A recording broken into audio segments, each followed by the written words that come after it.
ఏంటంటే చాలా మంది కొంచెం కన్ఫ్యూజన్లో ఉంటారు అనమాట. అబ్రాడ్ రావాలా వద్దా, ఒకడేమో రమ్మంటాడు, ఒకడేమో వద్దంటాడు, ఒకడేమో జాబ్లు ఉన్నాయంటాడు, ఇంకోటి జాబ్లు లేవంటాడు, ఇక్కడికి వస్తే అడక తింటాను కూడా అంటాడు, ఇక్కడికి వచ్చి బాగా సెటిల్ అయ్యాను కూడా అంటాడు.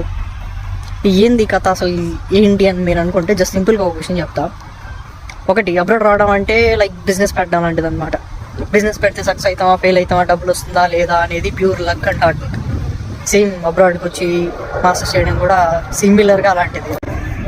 మ్యాటర్ ఏంటంటే చాలామంది లక్షలు కోట్లు కూడా ఎర్న్ చేసే వాళ్ళు ఉన్నారు, ఏది స్టూడెంట్గా ఉన్నాం కానీ చాలామంది కనీసం పార్ట్ టైం లేకుండా ఇంకా ఇండియా నుంచి మనీ తెప్పించుకునే వాళ్ళు కూడా ఉన్నారు.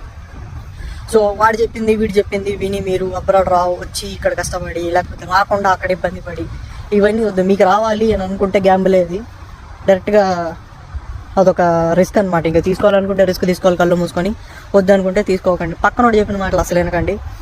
ఇప్పుడు మీరు అబ్రాడ్కి రావాలా వద్దా అనుకుంటే సింపుల్ థింగ్, అది మీ ఇష్టం. లేదు నేను ఇండియాలోనే హ్యాపీగా ఉన్నా నాకు చాలు అనుకుంటే ఇండియాలో ఉండిపోండి. లేదు నేను డబ్బులు సంపాదించాల్సిందే ఎట్లయినా, ఎవడైనా అబ్రాడ్కి వచ్చినాడంటే దాని అర్థం ఏంటంటే డబ్బులు సంపాదించడానికి వస్తాడు. మిగతా ఏం చెప్పినా అవి సొల్లు అనమాట. ఎందుకంటే చాలామంది కల్చర్ నేర్చుకోవడానికి వచ్చా లేకపోతే లైఫ్ స్టైల్ మార్చుకోవడానికి వచ్చా, నా బోంగా అవేమీ కాదు. మెయిన్ ఏంటంటే ప్రతి వాడు డబ్బులు సంపాదించడానికి వస్తాడు. సంపాదించచ్చా లేదా అనేది మీ లక్ మీ హార్డ్ వర్క్ని బట్టి ఉంటుంది ఇక్కడ. సో అది మ్యాటర్. పక్క నుండి అయితే నమ్మద్దండి. లైఫ్లో మీరు ఏ డెసిషన్ తీసుకున్నా మీకంటూ మీరు ఓన్గా డెసిషన్ తీసుకొని పెట్టరండి.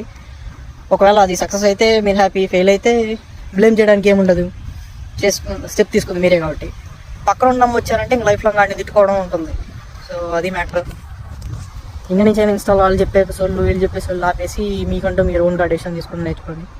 Thank you, bye.